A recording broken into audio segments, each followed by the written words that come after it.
Let's be honest, Mahatma. Human beings are not born good. They're driven by base desires, primal instincts, the will to survive, dominate, and satisfy their urges. Civilization only exists because we've learned to repress these urges, not because we are good by nature. Sigmund, your view is so bleak, so tragically cynical.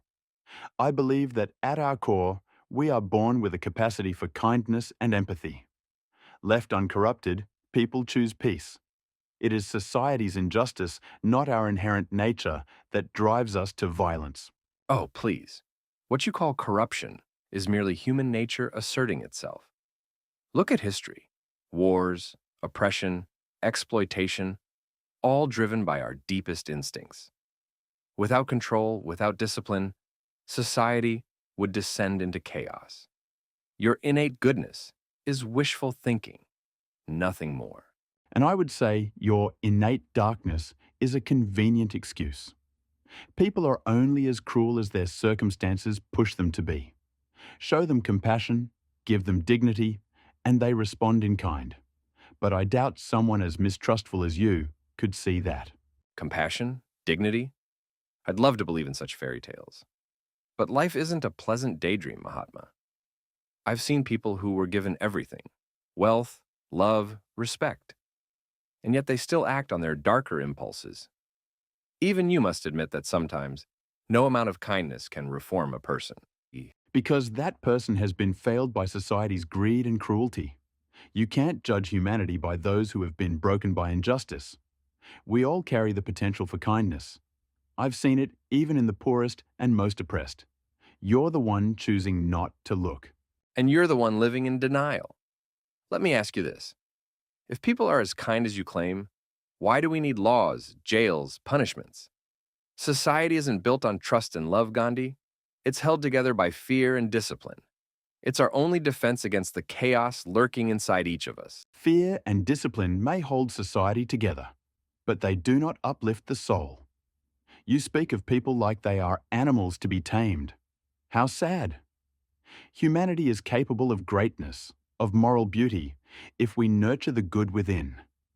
You merely see them as slaves to their basest urges. Because they are. Underneath all those so-called noble intentions lies the truth. People want what they want, and they'll do anything to get it if given the chance. Altruism is just self-interest dressed up in nice words. A rather convenient belief, wouldn't you say? Altruism is real, Sigmund.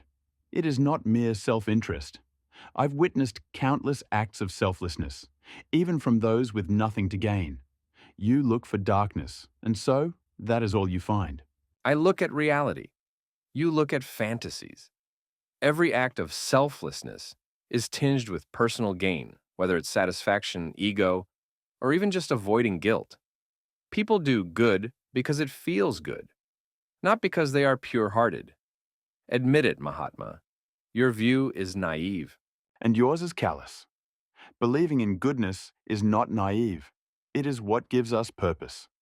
If we expect darkness, then darkness is all we will find. Humanity's true potential lies in love and respect, not in suspicion and repression. Love and respect. Wonderful slogans, but empty in practice. Humanity's true nature is conflict. Just look at the world around you. Your so-called goodness is a thin veil over centuries of cruelty. You may call me callous, but at least I'm realistic. And realism without hope is just despair. I do not deny humanity's faults. I simply refuse to let them define us.